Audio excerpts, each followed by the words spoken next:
Hi beauties. ఎప్పుడు వంటలు, కూరలు, రైస్ ఐటమ్స్ ఇవేనా? మధ్యలో స్నాక్స్ కూడా చేసుకుంటే బాగుంటుంది కదా. అందుకని ఈ జంతికలు ఎలా చేయాలో, జంతికలు, చక్రాలు, మురుకులు, దీన్ని ఎలాగైనా అనొచ్చు, ఎలా చేయాలో చూపిస్తా, చూసేయండి. బియ్యం పిండి ఆడించుకున్నది, లేకపోతే మామూలుగా షాప్లో కొన్నదైనా పర్వాలేదు.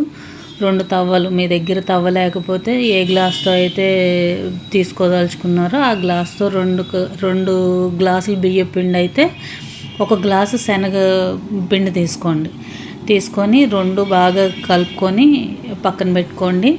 ఇందులో వెన్నపూస అయితే బాగుంటుంది. వెన్నపూస ఉంటే వెన్నపూస మిక్స్ చేయండి. ఒకవేళ వెన్నపూస లేని వాళ్ళు అయితే కనుక నెయ్యి వేడి చేసి కలుపుకోండి. అప్పుడు మీకు ఏంటంటే జంతికలు చాలా గుల్లగా వస్తాయన్నమాట. మనం షాప్లో కొన్నాం అనుకోండి, వాళ్ళు ఏ ఆయిల్ వాడతారో ఏంటో మనకి తెలియదు కదా. సో ఇంట్లో చేసుకున్నాం అనుకోండి, కొంచెం సంతృప్తిగా తినడానికి ఉంటుంది. అండ్ మనం ఆయిల్స్ అవి కూడా మనం ఇష్టమైన ఆయిల్స్, మనం వాడే ఆయిల్స్తో చేసుకుంటాం కనుక మనకు బాగుంటుంది, హెల్త్కి కూడా మంచిది అనమాట. ఇందులో వాము వేసుకోండి. శనగపిండి వేసిన దాంట్లో దేంట్లో అయినా వాము వేస్తే ఏంటంటే కొంచెం స్టమక్ పెయిన్స్ అవి రాకుండా ఉంటాయి. పచ్చి స్మెల్ కూడా ఉండదు అనమాట. వామ్ స్మెల్కి ఆ శనగపిండి పచ్చి స్మెల్ ఉండదు. ఉప్పు సఫిషియెంట్గా మీరు తీసుకున్న క్వాంటిటీని బట్టి ఉప్పు వేసుకోండి. దాన్ని కొంచెం మీరు నెయ్యి కానీ బటర్ కానీ వేసినప్పుడు ఇలా చేత్తో నొక్కితే కొంచెం పిండి ముద్దగా అవుతున్నంత వరకు వేసుకోండి, సరిపోతుంది. అంటే క్వాంటిటీ చెప్తున్నా, మీరు తీసుకున్న క్వాంటిటీని బట్టి వెన్నపూస కానీ నెయ్యి కానీ వేసుకోండి. మరీ ఎక్కువ వేసేసుకున్న గుల్ల విరిగిపోతాయి అవి. అంటే ఆయిల్ ఎక్కువ పీల్చేస్తాయి అన్నమాట. ఎక్కువ గుల్లగా ఉన్న ఆయిల్ ఎక్కువ పీల్చేస్తాయి.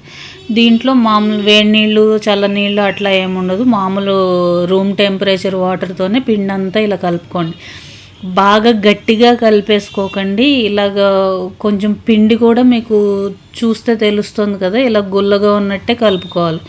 కలుపుకున్నాం అనుకోండి, మీకు జంతికలు కరకరలాడుతూ వస్తాయి, ఎక్కువ ఆయిల్ పీల్చవు.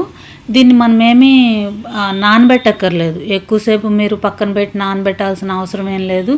ఎప్పుడైనా ఏ పిండి అయినా కొంచెం ఒక్కొక్క పిండి ఉందంటే మీరు నానబెట్టిన కొద్దీ నూనె ఎక్కువ లాగుతూ ఉంటాయి అన్నమాట. అందుకని మీరు ఆయిల్ వేడి చేసుకున్నంతసేపు చాలు, అది నానితే సరిపోతుంది. దాన్ని ఏమి ఎక్కువసేపు వేడి చేయక్కర్లేదు. బౌల్ తీసుకొని ఆయిల్ పోసుకొని జంతికలు చుట్టేసుకోవటం ఎంత సింపుల్గా అయిపోయేది. మనం బయటికి పోయి కొని తెచ్చుకుంటాం, అంటే ఓపిక లేని వాళ్ళ సంగతి వేరనుకోండి. బయటికి పోయి మనం కొని తెచ్చుకుంటే 1/2 కేజీ 1/2 కేజీ 1-2 సార్లు తినేసరికి అయిపోతాయి. అదే ఇలా చేసుకున్నాం అనుకోండి, ఓ వారం రోజులు తినచ్చు కదా, పిల్లలు అందరం తినచ్చు కదా.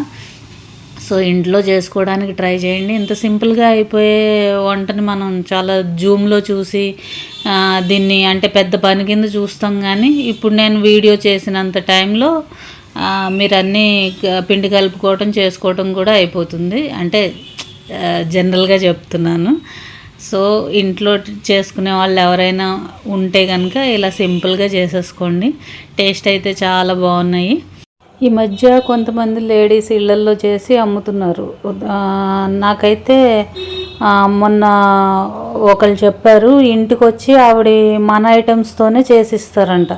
అంటే వాళ్ళకి విధానం తెలుసు కనుక మనం ఇచ్చిన ఐటమ్స్తోనే మంచిగా చేసిస్తారనమాట. అలా చేసేవాళ్ళు ఎవరైనా దొరికితే చేయించుకోండి.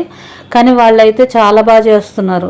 అంటే వాళ్ళకి వంట టెక్నిక్స్ తెలుస్తాయి. పెద్ద పెద్ద వంటలు, ఇప్పుడు చిన్న ఫ్యామిలీస్ ఉండే వాళ్ళకి ఏంటంటే పెద్ద వంటలు చేయలేము, రావు కూడా. అంటే క్వాంటిటీ అది తెలీదు, మిస్ అవుతాం కదా. అలా చేసేవాళ్ళు ఉంటే వాళ్ళతో చేయించుకుంటే కూడా వాళ్ళు చాలా బాగా చేస్తున్నారు. అంటే వాళ్ళు చేస్తుంటే చూసినప్పుడు మనకు కూడా కొన్ని టిప్స్ తెలుస్తాయి. అంటే పెద్దగా ఎక్కువగా చేయించుకోవాలనుకున్నప్పుడు అనమాట. అలా చేసేవాళ్ళు ఎవరైనా ఉంటే చేయించుకోవచ్చు. అండ్ ఇప్పుడు ఇళ్లల్లో కూడా చేస్తున్నారు కదా, వాళ్ళు కూడా బాగా చేస్తున్నారు. సో ఇది ఈరోజు వీడియో. ఎలా ఉంది, మీకు నచ్చిందా? జంతికలు అయితే చాలా బాగా వచ్చినాయి, తినడానికి రుచిగా ఉన్నాయి.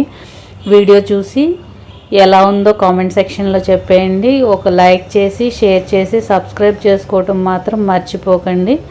మన ఛానల్లో ఇప్పటిదాకా కిచెన్ సైన్సెస్ వీడియోస్ అన్నీ చూసారు కదా. త్వరలో కొత్త సిరీస్ స్టార్ట్ చేయబోతున్నాను. అదేంటో తెలియాలంటే ఇలాగే నా వీడియోస్ చూస్తూ నన్ను ఎంకరేజ్ చేయండి, సబ్స్క్రైబ్ చేసుకోండి, లైక్ చేయండి. Thank you.